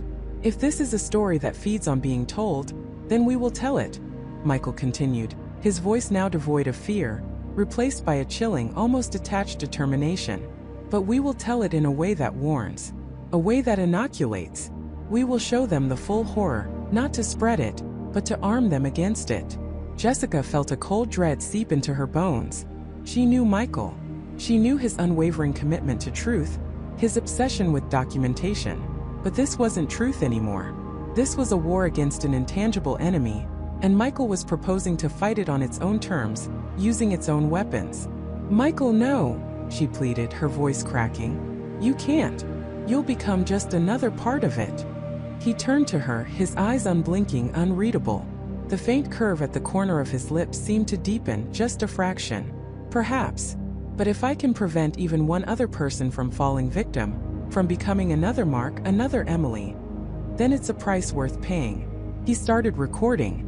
The red light on the camera blinked, a silent, ominous pulse in the dimly lit room. My name is Michael, he began, his voice clear and resonant, a practiced storyteller's cadence. And what you are about to witness is not just a collection of tapes, not just a found footage horror story. It is a warning, a final desperate attempt to convey the nature of a parasitic entity that preys on our very perception, our curiosity, our fear. He turned the camera, panning slowly across the room, capturing the exhausted, terrified faces of Jessica and David. They were frozen, caught in the beam of his chilling resolve. Then he turned it back to himself, the lens reflecting a distorted, almost smiling image. The smile isn't a monster you can fight with fists or bullets. It's not a ghost you can banish with rituals. It's an idea, a self-propagating mimetic virus that uses media, observation, and the human desire for answers as its fuel. It spreads through attention, thrives on fear, and its ultimate goal is not to kill you, but to possess your mind, to twist your reality, to make you a vector for its continued existence. As Michael spoke, Jessica felt a profound sense of loss, not just for their lives, but for Michael himself. He wasn't just documenting the horror anymore. He was becoming the final, most terrifying chapter of it. His eyes held a light that wasn't entirely his own, a flicker of something ancient and malevolent. If you are watching this, Michael continued, his voice unwavering, then it means we failed to contain it. It means these tapes, this story, have found their way to you. And now the burden is yours. The only way to fight it is to deny it, to turn away, to forget, to resist the urge to understand, to analyze, to share. Because every time you do, you feed it. Every time you spread its image, its story, you become its unwitting accomplice. He paused, a long, unnerving silence stretching between his words. The red recording light continued its relentless blink. But if you, like me, find that resistance impossible, if the smile has already taken root in your mind, then know this: you are not alone. You are merely another link in a chain that stretches back further than you can imagine. And the only way to break that chain is to understand its true nature, not as a horror to be consumed, but as a warning to be heeded with the utmost caution. The camera slowly began to tilt downwards, capturing his hands as they reached for the keyboard. His fingers moved with a chilling precision, not deleting but uploading. This entire collection of tapes, Michael stated, his voice now almost a monotone, will be released, not as a game but as a testament. A final record of what happens when curiosity turns into obsession, and obsession opens the door to something truly ancient and insidious. The screen behind him flashed, displaying a progress bar. Uploading. The smile tapes were being unleashed upon the world, not by accident, but by Michael's deliberate, terrifying choice. Jessica screamed, a raw, guttural sound of pure despair. David lunged forward, trying to grab the camera, to stop him, but Michael was too quick, too focused. He simply pushed David away with surprising strength, his eyes never leaving the uploading progress bar. The game is not over, Michael concluded, his voice echoing with a chilling finality. It has merely found its true arena, and now it waits. For you. For your attention. For your fear. For your smile. The last thing the camera recorded, before the feed abruptly cut to static, was Michael's face. And this time there was no doubt. The smile was there, full and wide, stretching his features into a grotesque parody of human joy. It wasn't just on the screen anymore. It was on him. And as the static consumed the image, a faint, almost subliminal glint of that same terrifying grin seemed to linger, burned into the retina of anyone who dared to watch. The tapes had ended, but the smile had just begun its true viral reign. And you, the viewer, had just become its latest unwitting participant.